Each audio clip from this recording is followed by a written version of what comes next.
My daddy's joking again. Ano? Ganda. Ay, ba't ko ito ginagamit palagi sa panglaki? Eh kasi, hindi naman ito kasya sa akin. Get 1,000 peso flexi when you purchase the Daikin Aircon. Hindi naman naman. Ayon sa kwento, ang mga sirena ay may magagandang boses. Ay, wait! Ginagamit nila ito upang akitin at lunurin ang kanilang mga biktima. Manong!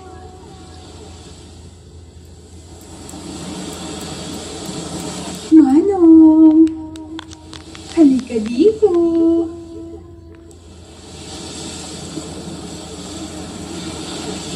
Manong! Ha? Ay, bingi ang gagi.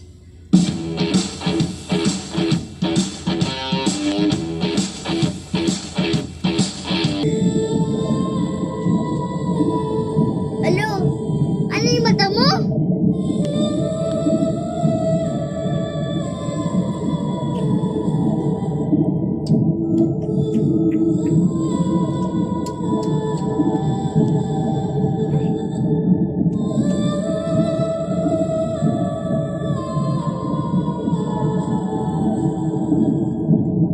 Ayana, saan ka na naman nanggaling?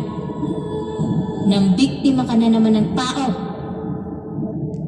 Pero ina, masasama ang tao. Sinisira nila ang dagat. Nagtatapon sila ng basura sa dagat. Ang iba naman ay gumagamit ng dinamita. Sinisira nila ang ating tahanan, ina. Pero hindi sapat yun para pumatay ka ng tao. Naniniwala pa din ako na mayroon pa rin mabubuting tao. Mabuti. Tingnan mo ang nangyari sa kapatid ko. Kagagawa nito ng tao.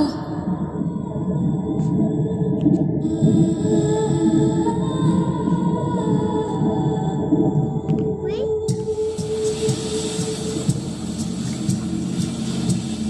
Maaga kaming umalis ni Lucio. Lucy, madilim pa, kaloka. Ay, Lucy pala. Maaga kaming umalis ni Lucy patungo sa kabilang isla. Kalmado pa raw kasi ang dagat kapag madaling araw.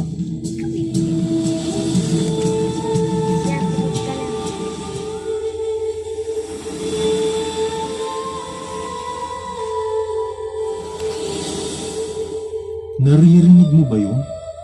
Huwag mong pansinin yun. Takpan mo tenga mo. Bakit naman? Eh, ang ganda nga ng boses.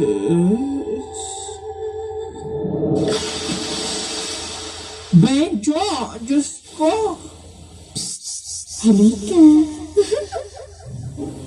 Hoy, bruha ka. Hindi tayo talon, no? Ibalik mo. Maganda!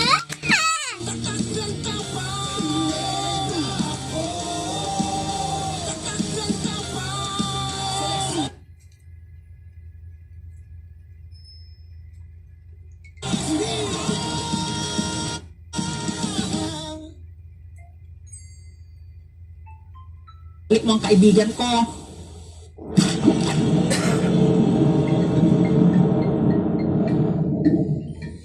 Hindi ka niya mahal. Hindi ka niya mahal. Kasi nag-inom ka kasi.